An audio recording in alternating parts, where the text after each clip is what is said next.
The following is a conversation. It has the features of any conversation, such as imperfectly expressed thoughts, ill-considered opinions, and the notions of several sleep-deprived brains. Try not to get your stethoscope in a twist about it.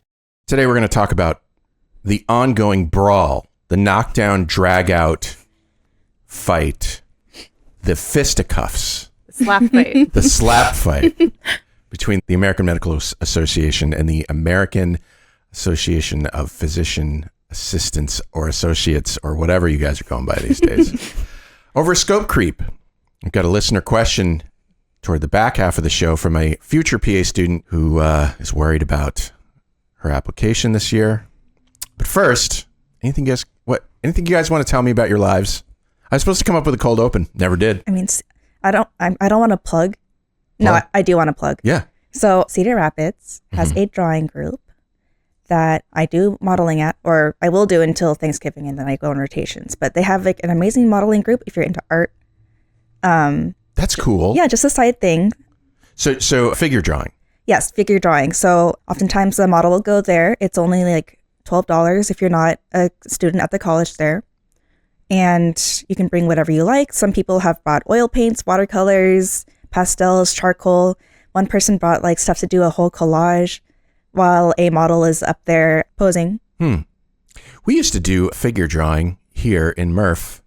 Really? And then just for fun over the lunch hour. It was amazing how good you got over like even people who weren't, didn't have much experience. It was amazing how good you got in the hour. So they would do like, okay, draw for 20 minutes. Now draw for 10 minutes. Now draw for 5 minutes. Now draw for 2 minutes. Now draw for 1 minute. And it was amazing how good people got.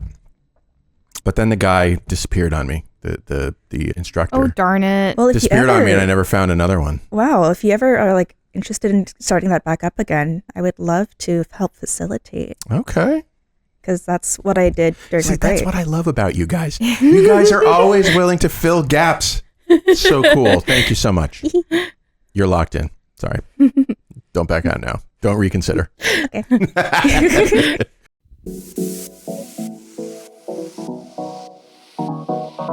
Meandering in the margins of medicine, it's the Shortcoat Podcast. Weird news, Fresh views helpful clues, and interviews. by students for students. Subscribe to our weekly show at theshortcoat.com.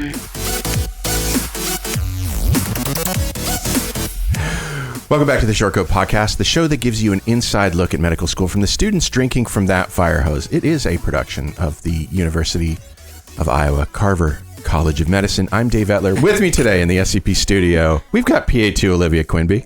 Hello, hello. We've got PA2 Ragniya Handoo. What's up? PA2 Julie Vuong. Hi. And M4 Katie Higham-Kessler. Hello. Thank you for coming on the show today. Okay, so you're dreaming of becoming a doctor or a PA. You're probably thinking about all the cool stuff you do, like diagnosing patients and saving lives, right? But in the background, there's a huge debate going on about who gets to do what in healthcare. The problem, if you like, is called scope creep. And it's all about whether non-physicians like nurse practitioners, physician assistants like yourselves, it's all about whether you should be allowed to do more stuff traditionally done by doctors, like, for instance, prescribing, right? The AMA, big dog representing doctors, totally against this scope creep, they call it, saying allowing other professionals that aren't doctors will lead to a dangerous situation, but groups representing PAs and NPs like the AAPA are firing back, saying that the AMA's concerns are just wrong, that advanced practice providers are the key to fixing some of healthcare's biggest problems. So who's right? Is scope creep a recipe for disaster or the key to fixing our broken healthcare system? We're going to figure all that out today. We're going to come to a conclusive answer, and then once we release the show, the debate will be over. The AMA will apologize. The AAPA will open its arms and hug the MDs, So and the partnership will be back to where it was in the past, right? Yeah. We'll all It's a go goal, to for a, sure. we'll all go to a diner afterwards. Yeah. Split a milkshake. Yeah. Olivia, what are the arguments? You propose the show, you help put the show together. Yeah. What are the arguments that both sides are making here? So from my understanding, the AMA has put out a statement that over time, NPs and PAs have had an increased scope of practice. I think they're also leaning in towards that a lot of states are now increasing PA's ability to practice independently in certain states, and stating that like APPs are ordering more tests than physicians. They don't have as great of an education or as long as an education compared to physicians. And they're coming from the perspective that they're concerned that because of examples like this, that the quality of care for patients could be hindered because of the quote lack of experience that NPs and PAs can have. And then from my understanding, the AAPA is pretty sad in this position because I think they have a lot of evidence showing that PAs and NPs have been able to close a lot of those gaps in our healthcare system that we have seen. And there is a good quality of education for PAs and NPs, but they're speaking more so on the PA perspective and kind of wanting to share that if we don't have NPs and PAs, specifically PAs in the healthcare system, then we're going to have issues with access to healthcare and patients getting the tests that they do need, the follow-up care that they do need. So I just think it would be great to have an open discussion about where these two sides are coming from and figure out there are probably great positions on both sides, but more so like how we as almost graduates of medical and PA school kind of feel about this and how comfortable we are about this whole situation. So the AMA is worried, is suggesting that there will be increased healthcare costs because things like more medical testing, more opioid prescriptions are the two things that they've sort of called out by APPs, which they say they have evidence for. Studies also show that patients want MDs to lead healthcare. That's something they also have evidence for. And they're worried about it being confusing to patients who's providing these services. And then the AAPA says, hey, we've been trained really well. We've got our own studies that say patients are more concerned about getting good care than by who provides it. That states with more permissive scope of practice laws have seen a reduction in malpractice payments, and that PAs have been judged highly successful in collaborating with physicians. We've got, something like 60 years of collaboration between PAs and MDs. So how do you guys view these arguments made by the AMA regarding scope creep, particularly their concerns about patient safety? Let's start off there. Yeah, I think in terms of patient safety, I guess when AMA was kind of presenting a lot of the statistics that they gathered, especially, I think what really threw me off was that patients would prefer having a physician like lead their care, involved in their care. I guess the first question that came to my mind was more so like, how are these questions being asked to the patients? Because if you're presenting it in a question in a situation of like, would you like a well-educated healthcare provider to be involved in your care versus do you specifically want it to be a doctor who's providing your care? I think that there's a very big difference in the way that question's being posed to the patient and how the patient is then going to respond to that. That was exactly what I thought of first, is how are they asking the question? Everybody knows that you can change the data by the way you change the responses by the way you ask the question. I'd be really interested to see what. Yeah, I was searching on their website for like the survey, and when they quote the survey talking about how patients want physicians to be leading their care, they only posted a summary, and I looked everywhere on the summary for any kind of link or DOI or way that I can see the actual survey, and I couldn't find it. But from the way that they wrote it on the summary, so I'm just going off of like their own wording that they chose to present, they compared physicians and non-physician providers.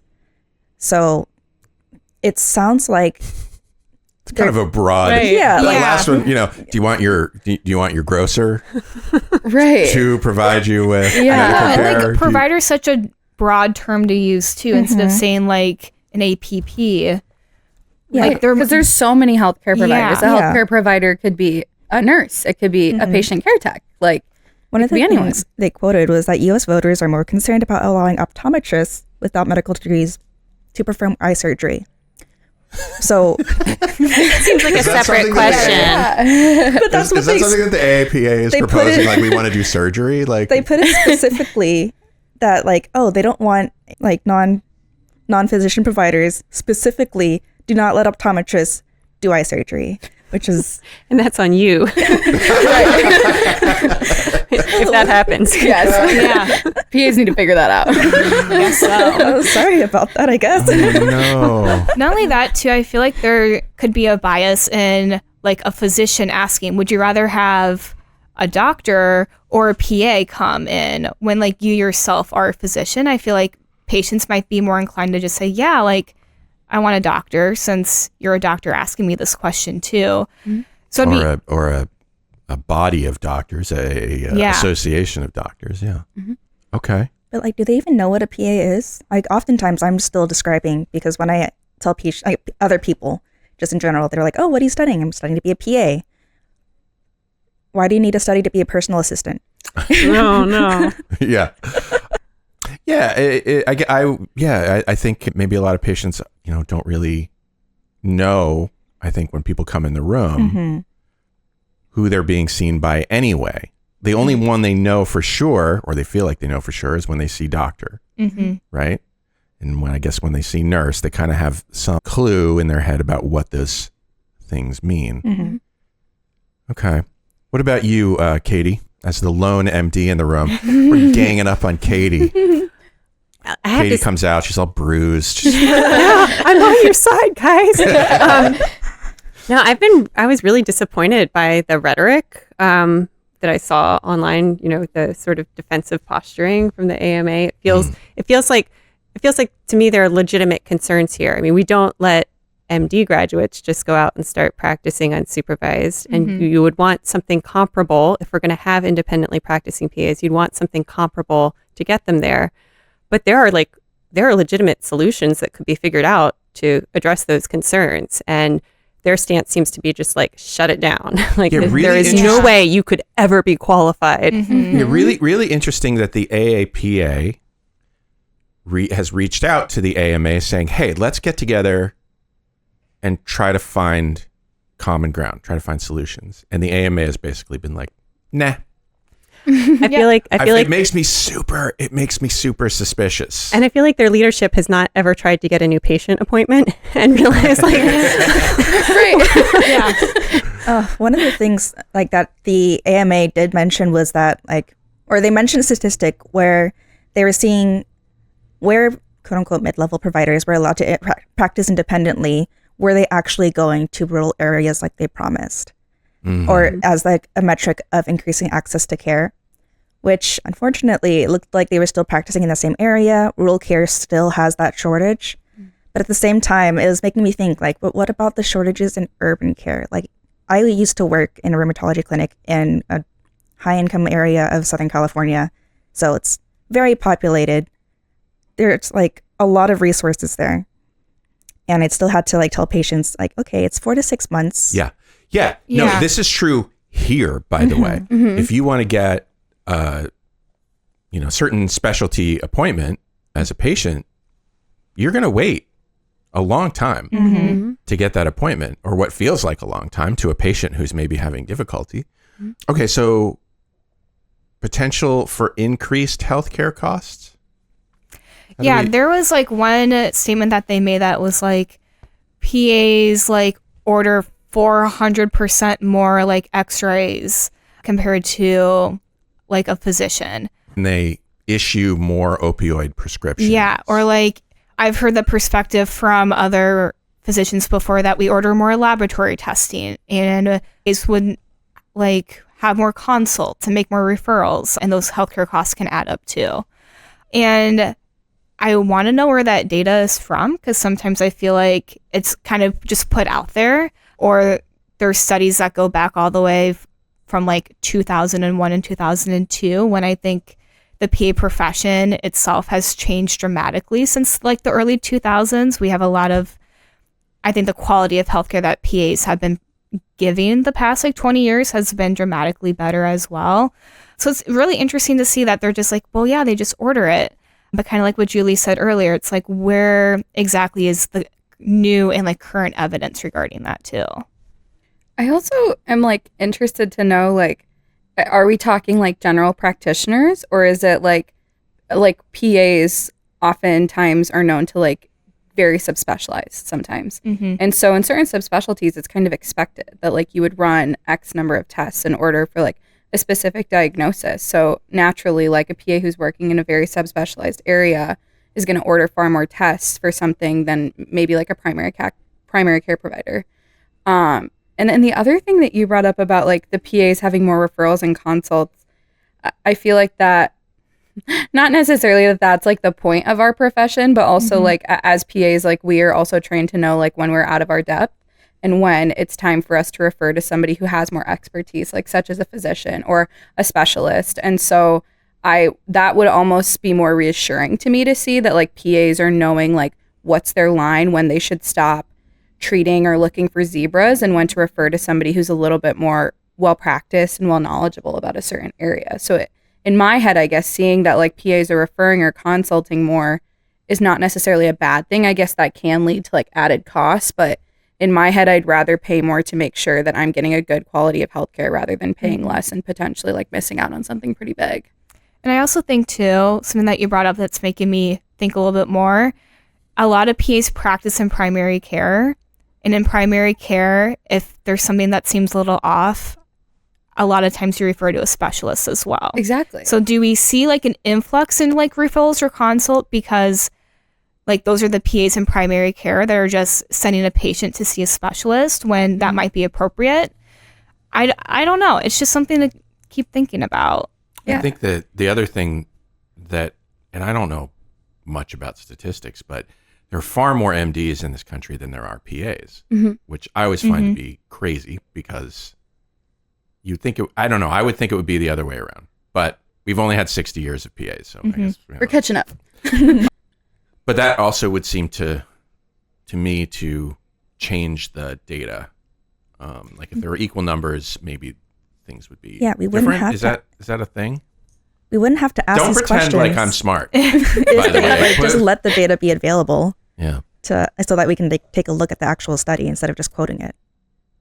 That's true. I think if they were to release what research that they've done to like show a lot of the statistics, a lot of these questions would be answered. And I think that's where I'm sure AAPA has some issues with it. All us as like PA students and medical students are like, okay, like I want to look at this data, like we're trained to, right? And EBCP and like find all of like the good points, but I don't have access to it. So it's forcing me to question it.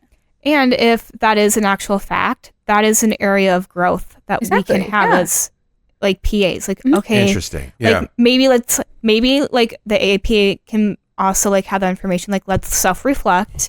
Is this something that we are doing and that we may be like in the wrong for? And how can we work to eliminate this problem as well? Also, you want to talk about training. I mean, you know, there's a lot of schools considering or trying 3-year MD programs versus the 4-year MD program that is at this point traditional, more common. So that, you know, technically that's an extra year that would be removed from the physician training. Nobody seems to really have much of a problem with that idea of lessening the training. That's just another data point, probably a minor one considering, you know, the residency requirements and all that kind of stuff, but I should point it out. Do you think all of the listeners know the difference between the PA track to becoming a PA and then the MD track to becoming a doctor? Should we talk about that? Well, yeah, why not? So, Katie, what's the path from being a medical student to becoming an independently practicing doctor? So after you finish medical school, which is traditionally 4 years, some places get it done in 3, you do a residency in a field of your specialty if you're choosing, somewhere between 3 and 7-ish years typically for residency, depending on if you're doing like internal medicine or family medicine, versus neurosurgery, I think is like a 7-year journey for residency. So and then you have generally the more specialized, the more training you're the more gonna get. training. And then at the end of your residency, you also have to pass an additional, board exam to become a board certified? Board certified. Yeah. Yes, that's the word I'm looking for. Thank you. See, she knows more than me. Okay, score 1 for PA. How many people usually do a fellowship after residency? So, and there is yes, for further specialization, especially after something like internal medicine, you could do a fellowship year. I don't know how many. A lot of people will subspecialize in something like GI or cardiology. Okay. And that's usually another 1 to 2 years. So that sounds like quite a bit for MDs before they can get from new grad to private practice. For PAs, at least to my understanding, I might have just like misread things. We do our program's 2.5 years, but generally 2-year program, and then get licensed by the PANTS, or get certified by the PANTS that we did our program. That's the exam that you take. I don't want people thinking. Yeah. Sorry. No, not When I first heard PANTS, I was like, what? right. No, not PANTS. It's PANCE. Yeah. I don't love the abbreviation. Yeah. It's very confusing to my brain, but also it's kind of fun to think about a pair of I got my pants, guys. Yeah. Put on your Anyway. PA pants. Keep going. And then afterwards, you just get licensed and you can start working under the supervision of a physician in most states. And then now there are, of course, more states sort of, quote unquote, experimenting or codifying Right. the ability for advanced practice providers like PAs and nurse practitioners Yes. to practice more independently. So Iowa recently passed a bill. Yeah, a House File 424, and it is titled like collaborative practice for certain physician assistants. And essentially it states that after 2 years of practicing as a PA with a supervising physician, you have the option to start practicing independently under a collaborative agreement. It's a little vague, but I think it allows PAs who have met those 2 years or even like further. So like also current PAs who have been working for like 10 to 15 years in the same specialty, to have a little bit more independence in how they're practicing. And I think it's made with the intention to kind of close more of those gaps of healthcare, especially in the rural communities in Iowa. It allows people to kind of make their own decision on like what they want to do and how to continue their career. So one difference I'm noticing is that it's like 2 years of just practicing under supervision compared to residency, where it's not just like a number of years that you're spending time in the hospital, but like there are specific, as I understand it, there's specific, like if you're in a surgical residency, there are certain surgeries you have to do a certain number of, there's certain experiences that you're expected to have, and the residency program is designed for you to see a lot of the things that are less common so that you have seen them. Whereas if you're in a general, practice environment, you may only be seeing the more common things. Yeah. So that's a difference that I can see. And I could be a reason for people to be a little bit nervous about that, substitution. It is a reason why I'm a little nervous. Yeah, sure. There are PA residencies, aren't there? They're uncommon. Yeah. Yes. There's a family medicine one in Iowa right now. That's like really new. I think Mark is really proud of it. Yeah, I think they just got accreditation for it. Yeah. And then we have an emergency medicine one here. So there's residencies and fellowships, but those are optional for PAs, whereas a residency is required for our MD colleagues. But it essentially serves very similar purpose as a MD residency. Usually the PA ones are a lot shorter. I think they're a year to 18 months, maybe 2 years. And then fellowships are, again, maybe a year or two. And fellowships are usually if PAs are very interested in like specializing in a very, very specialized field. For example, I know the one that the university offers here is through the emergency medicine department. You do an ER residency and then you further do a fellowship in ultrasound specifically, which is really cool and interesting. But again, those are optional. And so, yeah, I can understand why then that would raise some concerns, right? As to if you have a PA who's out of PA school, didn't do a residency, being compared to our physician colleagues who have had to go through years and years of like very intentional training. So yeah, it is a really good point.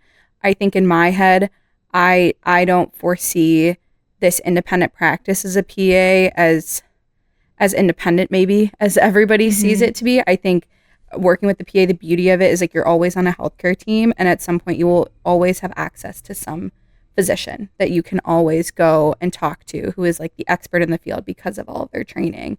And so that's really reassuring to me.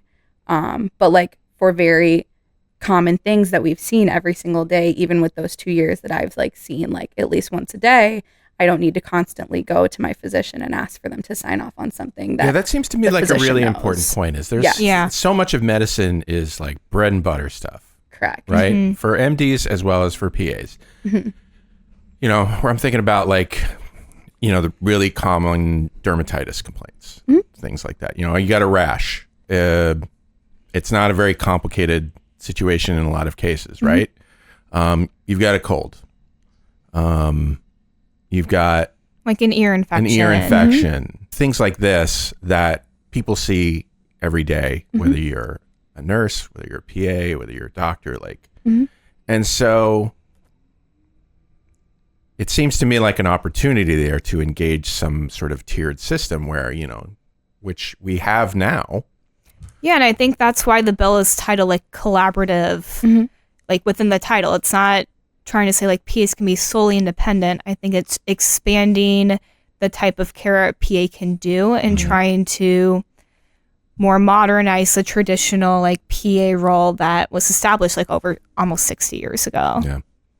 And that's what we want. We don't want scope creep because that's accidental and like kind of sneaky sounding, but scope expansion would be deliberate and like well thought out. I like that. Well, you've got to, yeah, I mean, well, you've got to wonder, like, I mean, it's not like the AMA is talking off the top of their dome here. They've chosen words carefully. Oh yeah, it's true. And that's what you should do in these situations, I guess, is choose your words carefully because language matters. I guess, but when you use a phrase like scope creep, that's sending a certain message. Something I would dress up for Halloween. That would have been such a good Halloween costume. Julie, are you coming next to year? Our Halloween party tonight? No, I can't. Missed opportunity. Brilliant. Next year. Write that down. Write that down. I'm your worst nightmare.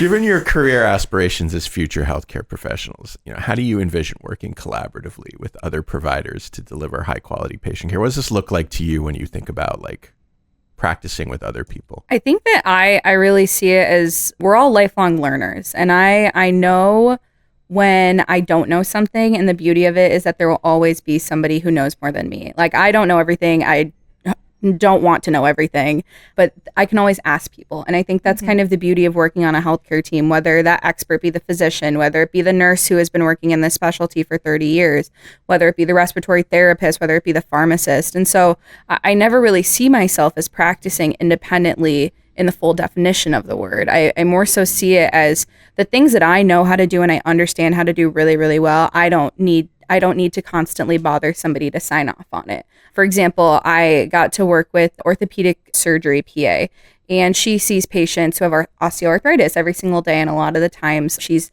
performing joint injections and giving them steroid injections in their knee. And had this bill not been expanded, every single time that she performed like some of these procedures, she would need her physician colleague to sign off on it. And this is something that she had been doing for 5-10 years at this point. And she knew how to do it well, and her surgeon felt very confident in her doing it, but it was something that he would have to sign off on every single time. And it was not for the rest of her career. For the rest of her career. And it was something that the surgeon had faith in her, and he almost found it more annoying than she did because it was like paperwork and things that like he had to be there for when he had much more pressing things to do as a surgeon. And so with this expansion, now she's able to do that very independently, and he can focus on the things that he should be focusing on, like a physician. But when she's out of her depth and understands when there's things that she can't do by herself, she always works very collaboratively with him. And so I guess I kind of foresee my experience as a PA in that sense, where like things that I'm comfortable with and feel confident in and other people feel confident in me, I can perform by myself. But the things that I know that I'm going to need help on or could learn from other people on is where like I invite that team atmosphere. Yeah, I think it's really important to have like self-awareness in your own ability, and also acknowledge and celebrate that we all are good at very different things. Absolutely. And there's going to be times when the person who knows the respiratory system very well, like a respiratory tech, they're going to be able to give you a lot more insight and a lot more like lived experience that they can share with you to really help you grow and expand your knowledge and be able to create a more like individualized plan for a patient. I think that's super important within like any aspect of healthcare, is knowing that we're there to take care of the patients, and we're going to try to come up with a way to meet them where they're at, no matter like where we're at. If that means that I have to call a physician, call a respiratory therapist call a nurse in and get their own perspectives, I'm going to do that, because at the end of the day, it's going to be taking care of the patient, not necessarily, oh, like, I'm so dumb, or I want to be very smart, I want to handle this on my own. I think it kind of boils down to, like, what's your end goal here as a healthcare provider? It's to really, like, make sure we're taking care of these people to the best of our ability. Mm-hmm. And doctors have those limitations as well. And it's something you'll see on your clinical rotations probably, right? That it's so often we have this multidisciplinary team, and an MD is not going to take care of all of those needs. They're not going to know about the right kind of orthotic, that a patient needs, or the right specific details of the nutritional plan. Like, we all have different parts to play. And I like the idea of, like, multiple different tiers. Like, it doesn't have to be like, here's a box for PAs, here's a box for MDs, because we don't have internal medicine practitioners doing neurosurgery and vice versa, right? You sort of specialize either through training or through experience, or a combination of the two. And I was thinking that, the certified nurse midwife model is kind of a nice one, because those are people who came up through the nurse practitioner route, but then they get additional training, and they function in most cases very independently, but it's a combination of lots of experience and then the additional training that they do where they can take on that role. So we could have more pathways like that. In light of the physician shortage that I keep hearing about, how do you think the roles of PAs and NPs should evolve to ensure adequate access to healthcare? What would you want to do to ensure access?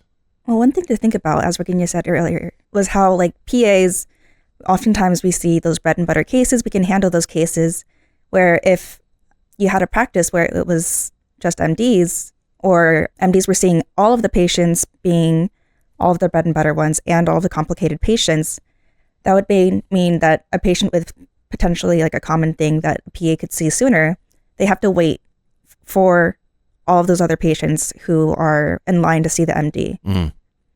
And a PA can kind of do, like, a little bit of a screening first. If it's bread and butter case, the PA handles it. If it's more complicated, or even if it's not, like, super complicated, but just outside of the PA's knowledge, then they can see the MD. And the MD's caseload should be, well, I guess this is, like, scary to some MDs because they think we're going to steal their patients. But Well, let's talk about that, because The elephant in the room. I feel like part of the AMA's brief, part of what the AMA does is it protects the interests of doctors. And let's face it, doctors want to make money, right? And so part of this feels very financially motivated to me. And again, where I feel like I'm casting the AMA as the villain in this situation, but it's a little bit hard. So villain, that's a little bit strong maybe, but it's just sus. It feels, It's again, like questionable. Something feels off. Yeah. Like, the vibes are off. yeah. The vibes are off. No. And I guess that's pretty much all we have to go on, because the AMA has been sort of refusing to budge or discuss beyond their talking points. So, yeah, AMA, you did it to yourself. Please share more. Yeah. Which I find to be when interesting. people lack information, we fill in the blanks. So. Right. Yeah. Exactly. I find that to be so interesting, because it feels like, say they do have, like, some type of financial interest that they're trying to protect. I would think you'd almost want to work with the PAs then at that point to try and find a way where, like, you can protect your interests while also protecting your time in a sense. Yeah. But when you kind of leave this ominous letter with these statistics that don't have the study that you used, I feel like, it forces people to fill in the blanks, and the blanks that they fill in might not be the way that you want them to fill. And by the way, I'm going to link both of these letters in the show notes for this show, so that you can check it out yourself and see where you feel the vibes are at. Yeah, absolutely. I think it's really interesting too, because we also talk about, like, physician burnout and, like, other aspects of healthcare just having, like, of being overwhelmed, and having APPs is a way to help decrease that burden that physicians may feel. I think addressing, like, the concerns regarding, like, physician burnout or other gaps within our healthcare system, having an APP can help mitigate, like, those problems that we're also seeing and also trying to address alongside of having this huge, like, physicians shortage like across our country too. So I feel like we're all trying to be friends here. We all have the same goal. And so I'm still like questioning like why are we not able to like reach that goal together? Well, I mean, you bring that up, and one of the questions I wrote down is, how is this disagreement hindering collaborations between physicians and advanced practice providers like PAs? Or is it? It seems to like encourage an us versus them perspective on a discussion, which I think we can agree might not be the best way to, mediate that discussion. I feel like most practitioners who are not involved in these sort of political organizations, it's probably not going to affect them that much unless you guys start taking our jobs. Then it will get real. But until that point, I'm hunting you down in 10 years. I'm going to be a pathology, so I'm good. We can't get in there. There are no PAs in pathology? Is that it? No, but they're for very good reason. There are PAs, but they're pathology assistants, and that's a different track. Yeah. Oh, okay. Did not know that. It is a little joke in our class that pathology is a really rough subject for us. So, oh, really? I am so happy that there are people going into pathology, so that way I don't have to go into it. That's why we can all just work together, exactly, you guys. All you got to do is talk. It'd be nice. Yeah. But yeah, the letter sounded like they were really trying to maintain their level of like hierarchy within a healthcare team. But is it really like a hierarchy? We're all supposed to be combining our own personal expertises in the team. And they were mentioning in a brief that they posted on the AMA website that physicians are specifically trained in leadership of the team, which, Katie, are you able to speak to that? There are many opportunities to develop your leadership skills, I would say. Yeah. Yeah. I think, so can anybody. Literally anybody can develop leadership skills. It's not like we're not trained. And it's not, totally. It's not like some leadership is not some like esoteric thing that nobody can learn except for like the witchcraft people in the MD school. Like, I mean, leadership takes many forms, right? Mm-hmm. Also. Yeah. And also it's kind of like communication skills. I mean, we have classes in those. They're not enough for some people and some people don't need them, right? Right. Yeah. I mean, I don't know. And as you develop those skills, you guys have continuing education system, in which that could be developed if that's what you want. I don't know. Not buying it. Yeah. It's an interesting point to make, I guess. I feel like, like you were saying, like leadership experience can come in so many different ways. It doesn't necessarily need to come through a very specific class that you're taking. And even if it does, like you were saying, like some people, that is way beyond like the scope of what they need, and maybe they need some more, and some people already have the experience in it. So it's an odd point to make to me, I guess. And how many physician assistants go straight into PA school? Like maybe they have leadership opportunities to develop outside of PA school or before they get to PA school, I guess is what I'm saying. Like, you know what I'm saying? Like, I think that because of the patient care requirements, that you need to get into PA school, which are much larger, much greater than the MD patient care requirements in order to get into med school. It's more likely that you have had experience in another field before coming to PA school, which makes it more likely that you could have achieved some sort of leadership experience in some way. I don't know. I guess what I would say is that medical schools in the selection process are specifically looking for leadership attributes. A lot of times, at least that's what they say. I don't know if that's you think that's true for PAs? Prioritized as much. You can speak to that. I don't know. Is that something you felt like you needed to demonstrate on your application to PA school? I felt like I needed to, more so to show that I had different perspectives to bring into attending school. And it was brought up a lot during my interviews too. I had a lot of at multiple schools, I had a similar question of like, describe a time that you were on a team and you had to like make a difficult decision, or you guys had to work together to like reach an end goal. And I think that directly ties into leadership and knowing how to work with individuals. So I think it's emphasized, but I don't think it's like, it does not explicitly state when you're applying, like you must have had a leadership experience in X, Y, or Z. But I think it's part of the whole application and interview process. Also, what is leadership, right? I mean, leadership is, you know, you can look at it one of a couple ways. There's probably more, but, you know, leadership is I'm in charge, you do what I say.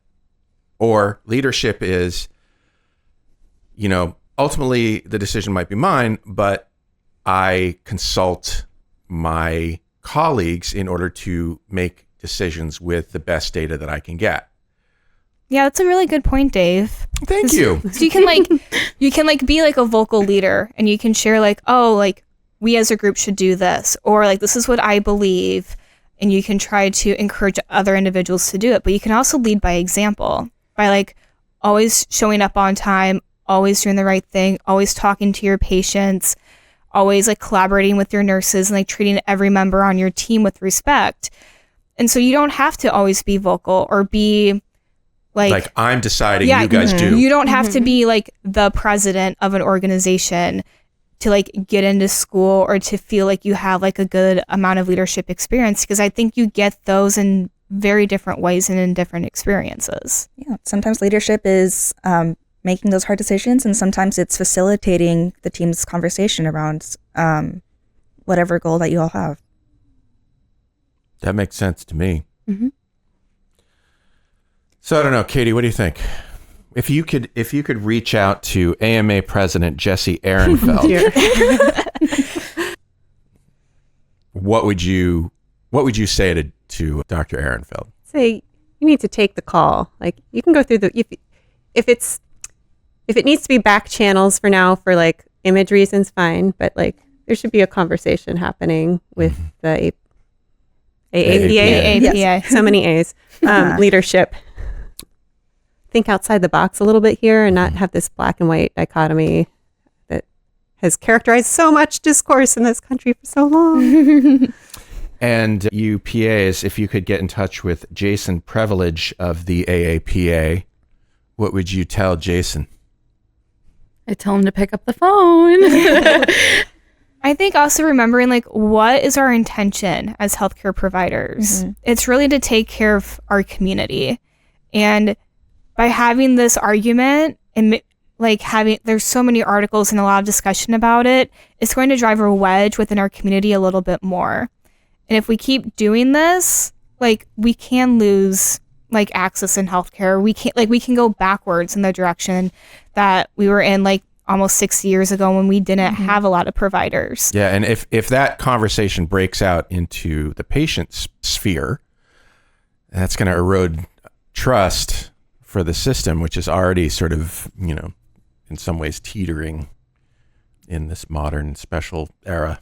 Yeah, we live in. As long as we get just, you know, maybe they need better evidence, or maybe because they're giving us surveys that they've done, and I'm not sure about the conversations that happened to them or what was sent over to them. I wasn't able to see that letter, but at a certain point, after enough evidence, I'm not sure how much they can deny that PAs have that capability to practice. I think one thing I want to mention, though, is that I think it's so funny thinking about the PA and MD or DO like relationship, because it's like, in my mind, similar to like a marriage where like a PA needs to exist within the world with a MD, just like a wife needs to exist with her husband, and like back in the olden days. Where Back in the olden days. Yeah. And Jeff and I have separate rooms we go to. Like at the, I think that's better, honestly. Everybody needs their own room. She goes to this TV room, and I go to this TV room, and we don't have to interact at all. Yeah. Have your own space. But like, for example, like in a rural community, for example, if there's a PA working under a physician, and then the physician like retires for any reason, then the PA can't practice anymore. And it's that's an iffy situation. Yeah. It's just, now they're a widower. Come together, you guys. When you guys start practicing in the next like 1 to 2 years, and this conversation could be still circling around, or if it is, how do you want to talk to your colleagues, or what things are you going to take away from this on how you're going to apply this to your practice in the future? Such a good question. I think my biggest takeaway is it'll really just depend on my relationship with the physician that I'm working in. I think I want to have a very good, strong, close relationship with the people who I'm working on a healthcare team with. And I think I can do that by showing them the benefit that I bring to the healthcare team, but also knowing my limitations. And if I can explain that to them and they are willing to accept me with that and maybe even teach me along the way some of the things, then I can hopefully open this conversation as to what scope creep is and if they truly feel like this is an issue or not. Something that I was going to bring up earlier, but I completely forgot, was in my experience recently, talking to a lot of physicians at the University of Iowa, which Iowa may be an anomaly given that our PA and medical program is very integrated. So PAs, it's a bit of a weird situation. Yeah, our medical students are very aware of what PA students are and what PAs can do.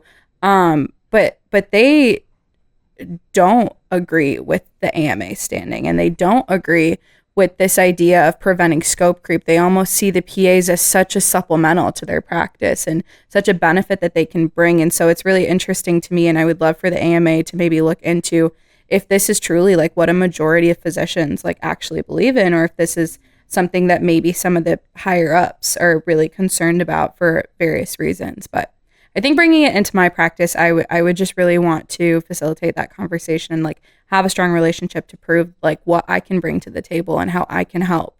Because at the end of the day, like we keep saying, like we're here for the benefit of the patients. We're here to serve the patients. And so whatever is the best way to do that, we want to work together to find that.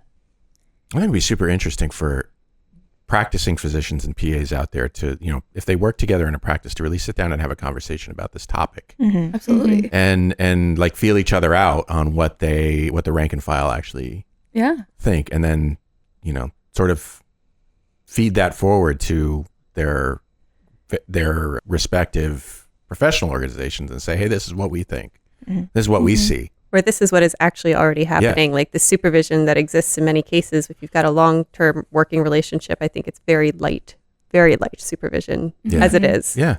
Absolutely. But it's just an administrative burden, really, in some ways. But I also think having this particular PA school here that is so integrated for listeners, we basically do the same curriculum, preclinically for sure, and we're in a lot of the same clinical rotations as well. That may not be the case everywhere, so that is definitely coloring our perspective on this as well. That's a good point. Absolutely. Yeah. Yeah. Absolutely. I think it's very important that we obviously avoid stereotyping, but if you're meeting with a PA and you're an MD, or if you're a PA meeting with an MD, then don't assume that they align with the, you know, as Katie said, align with the ideas and statements made by the bigger organization, because individually we all have our own opinions. And like if you see a PA maybe taking on responsibility, it's not the fact that like, oh, they're one of those like scope creepers or something. It's try to avoid antagonism. It's trying to make their way, trying to do their thing. Yeah. And have a conversation about it if it's really an issue. As a PA to all the physicians out there, I do not want your job. I'm really comfortable with my own. Yeah, like there's a reason why we chose the PA profession. Exactly. And I'm so glad that there are going to be doctors out there who can help me when I don't know what to do. Yes. Mm-hmm. All right. I think we figured it out. It only took us an hour. I mean, like we talked about it 49 minutes. We did it. I think AMA and AAPA can do the same. I want to remind you, Shortcoats, that we are always excited to offer you advice about medical school and PA school from getting into graduating. In fact, Olivia, no relation. It's a great name, though. Yeah. She reached out. She's applied to PA school and doesn't have a great feeling about how her application is going. Take it away, Olivia. Firstly, just want to say I love the pod. I get so excited when I'm notified of new episodes out. You and your guests are so fun to listen to, and I feel like I'm right there in the studio with you each time. Good. I am writing to ask about advice when applying to PA school. I just attempted my first application cycle this year, and although I knew it was going to be difficult, I didn't really know what to expect. I got pretty average grades in undergrad, but I have a lot of patient care hours. I am a patient care technician in the ICU, lots of volunteering and some shadowing. So I was hoping for at least one interview from any of the 14 schools I applied to. But so far, nothing. Time is running out for interview invitations, so I am now just awaiting the dreaded flood of rejection emails come December. I am wondering if you guys have any advice to help me stand out for next year's application cycle. Anything that I could start working on now to make me a better candidate for the next cycle? I have been a ball of anxiety ever since clicking submit back in May, telling myself it will all be worth it once I get that acceptance. Please, any advice helps. Writing tips, how to get shadowing hours, things I can do on the side, good volunteering, anything, please.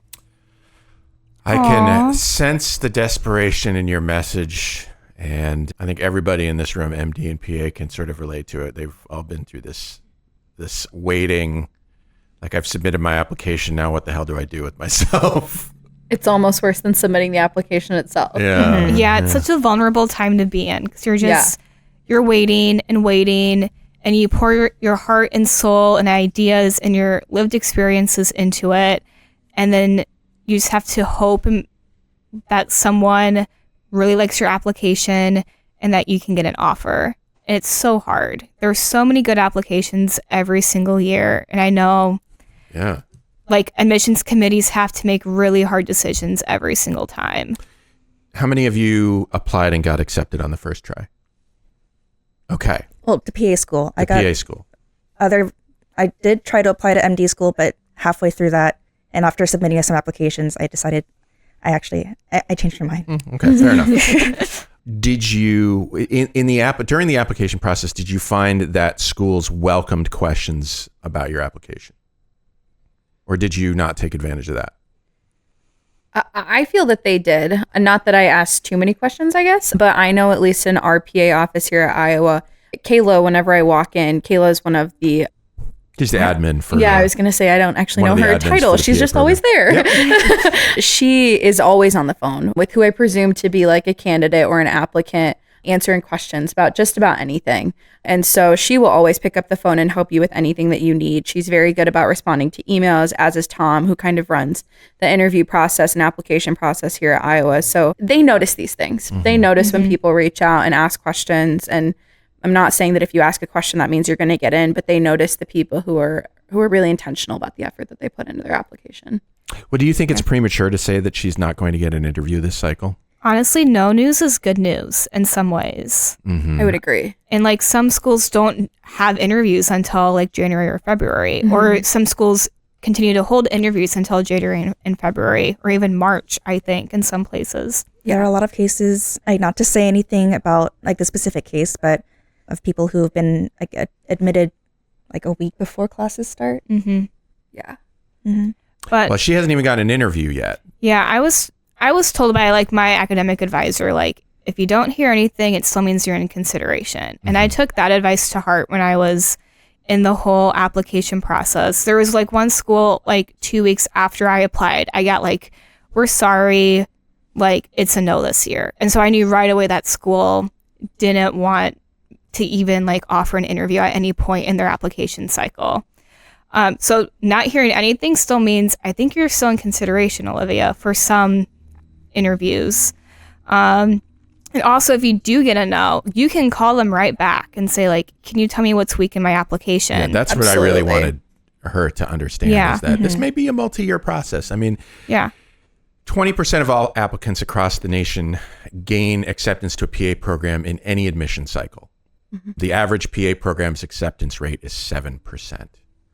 Wow, I did not so you may have an awesome application, but the numbers sometimes make it difficult.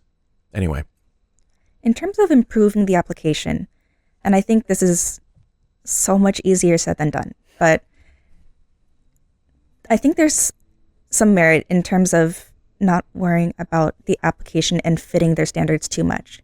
Because there was a time in my life when everything that I did was to improve my application for like future schooling, and it was very stressful, and I was focused too much on filling those checkboxes instead of getting like overall life experience. Yeah. And when I opened myself up to, they might accept me, they might not, I think I'll just submit an application, and if they don't accept me, then I will just continue working in this clinic for now and see where life takes me afterwards. So that helped a lot with my anxiety during the applications. One of the things I noticed about this question was they were talking a lot about things like grades and stats and you know, basically supposedly objective measures of performance up to this point.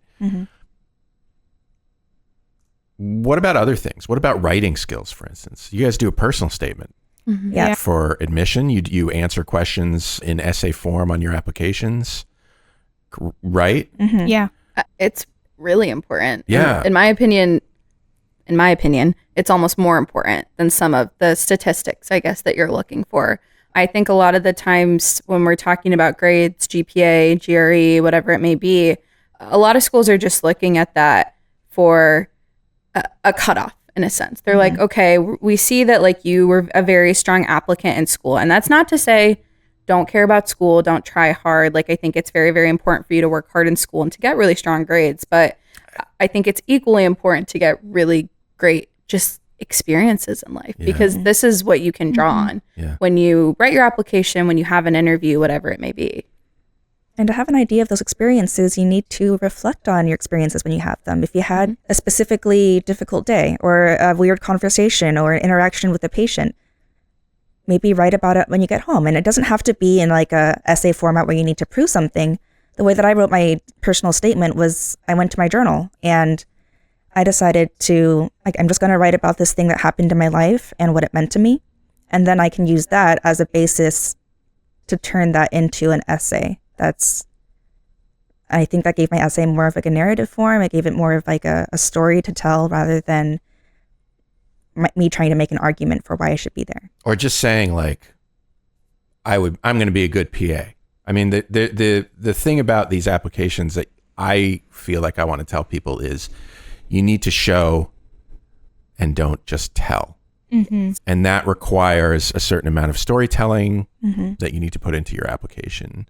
And that's true for MDs too. I mean, these are all, I mean, they have similar needs that I think you need to take into account, these programs.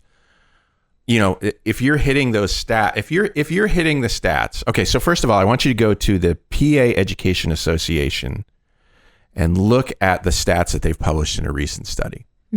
That will tell you, if you haven't done this, that will tell you whether or not you're in range on these, you know, sort of stats that we always think about: grades, scores, you know, whatever, you know, number of patient experience hours, number of shadowing hours, all that kind of stuff.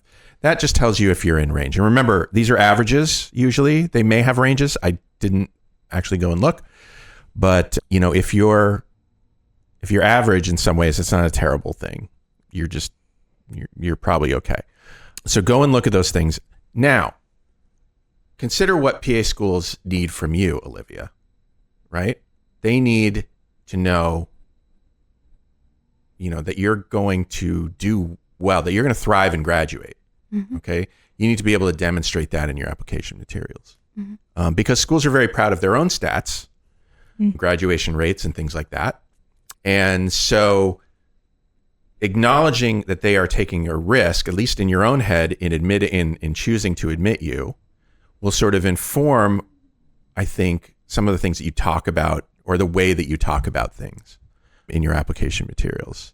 So you need to demonstrate that you can succeed in a rigorous academic program, that you understand yourself, and that you understand that you understand your story of why you want to be a PA, as opposed to something else in healthcare.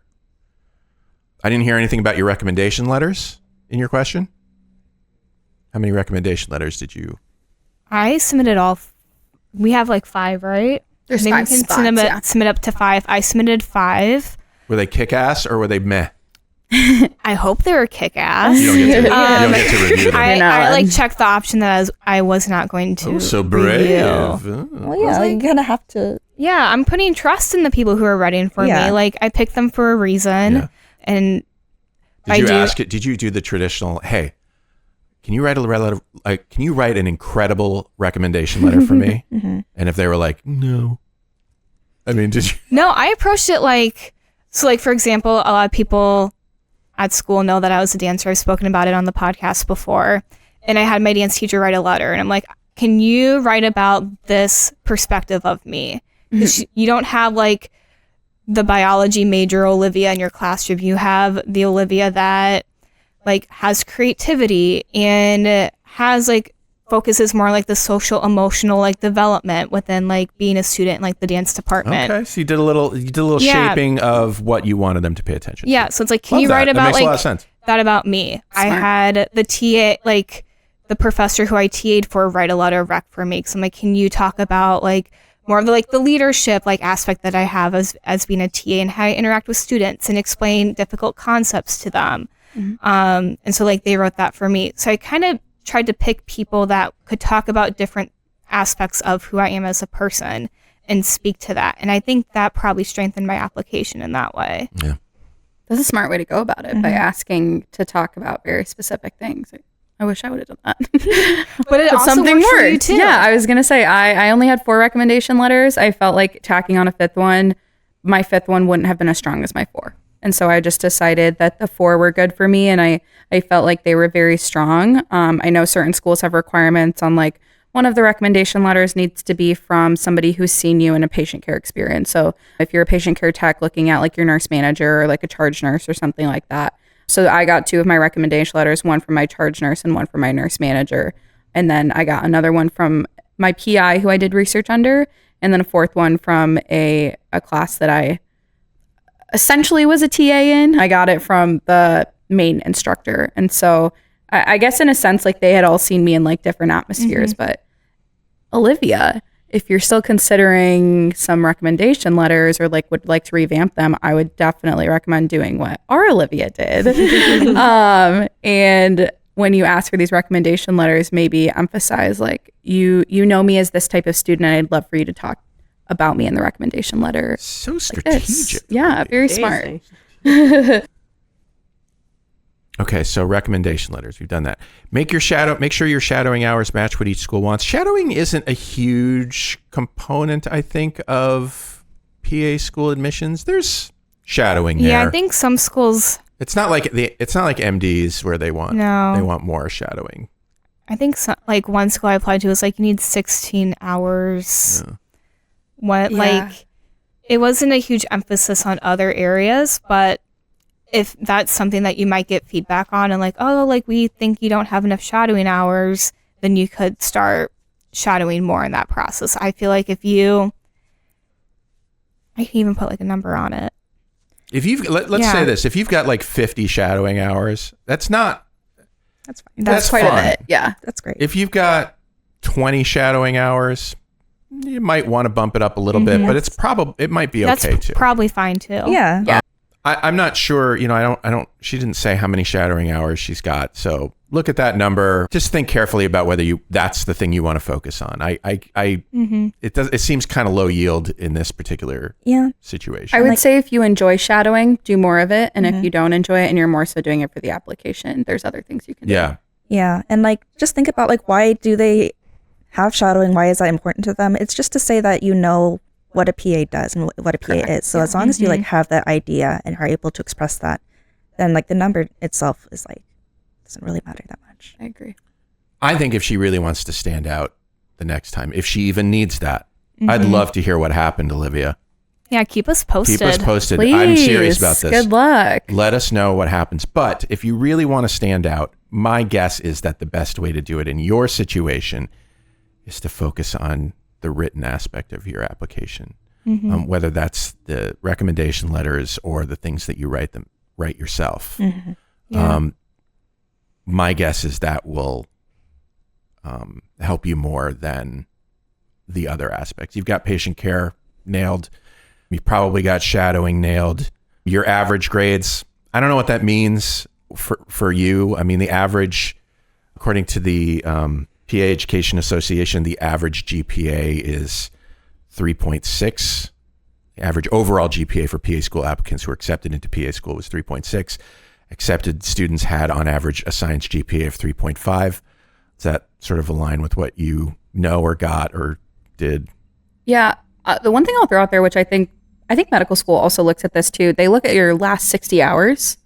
Does the med school application look at your last 60 hours? If they do, I don't know about it. Okay. You see trends. Basically, PA schools definitely look at it where they look and see your last 60 hours of credit, and they pull that specific GPA actually, because that tends to be a better indication of how you'll do in PA school versus just your overall GPA. That makes a lot of sense. I mean, let's face it, in the beginning, you're kind of fumbling right, about trying to exactly. figure out, You're taking these random gen ed classes. It's not necessarily related. A lot of the times when you're in your last 60 hours, you're getting to some of these upper level electives, which are a little bit more related to like what you will be learning about in PA school. So if you do very well in those, that is a really good predictor of how well you'll do in PA school. So if you find that like you didn't really do so well towards the end of like your undergrad degree, something you can consider, which a lot of our PA students also have, is like going to do like a 1-year master's program or a post-bac type of program, because that'll up that number because your last 60 hours will change a little bit. So something to consider if that is also an issue. Yeah. And, you know, like we said before, if the worst case scenario happens and you don't get any interviews, reach out to those schools, ask what they would have liked to have seen from you. Yep. In your application. Don't be afraid to do that, because, you know, even if they're like, no, we're busy, I mean, you might call them back. You might know a little bit more about. I was going to say, maybe might not apply there next program you want to go to. And also, I don't have time. I'm very busy over here rejecting people. Like, noted. I was also going to say too, real quick, like make sure when you are applying to schools and like when you do get an interview, because I know, Olivia, you will get an interview at some point. Make sure that you can see yourself going to that school and you're not just trying to get into that program just to get into a program. Like really make sure you can see yourself going there for the next 2 to 3 years. Because if you don't love that program, you're not going to love going to school and become a PA in the process. And that's also very important during this whole process. Words to live by.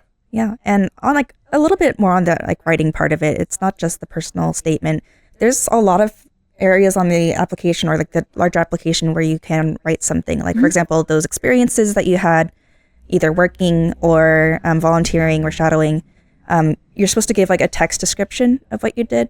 That's also an opportunity to show, like, it's not like a resume format where you're talking about like you're listing things and you're talking about what it meant to you. I would say give those a lot of weight when you're thinking about how your application is going to be received. You know? Those text boxes are very valuable. Yeah. And show, don't tell. You know, don't just say I am great at X, Y, and Z. You know, tell a story about it so that you can demonstrate that you are good at X, Y, and Z. Good luck, Olivia. I want to hear. I want to say again, I want to hear from you whether you got your interviews or not. So you know what to do. theshortcoat.com/tell us. That's our show. We're cheering you on, Olivia. Yeah. Fingers and toes are crossed. Yeah. That's our show, Olivia. In the studio, Olivia. Thank you for helping to produce the episode today, and thank you guys for joining us to talk about it. Appreciate it. Thank you. Thanks, Dave. And what kind of risk would I be taking if I didn't thank you, Shortcoats, for making us a part of your week? If you're new and you like what you heard today, follow the show wherever fine podcasts are available. Spotify, Apple Podcasts, Google Podcasts, YouTube. We're at all of them, and if we're not there, I want to know about it. The show is made possible by a generous donation by Carver College of Medicine student government and ongoing support from the Writing and Humanities program. Our music is by Dr. Vox and Catmosphere. I'm Dave Etler saying don't let the bastards get you down. Talk to you in 1 week.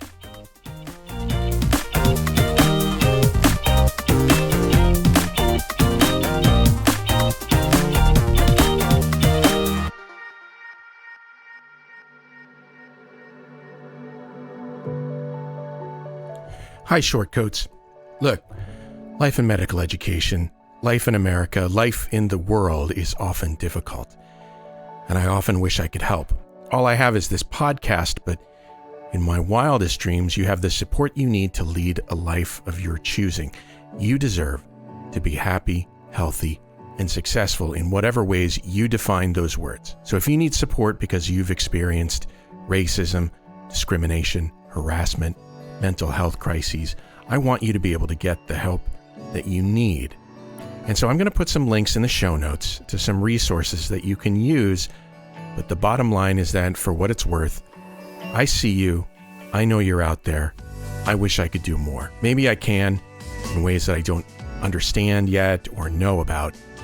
But I see you, and I'm glad you're here, and other people are too.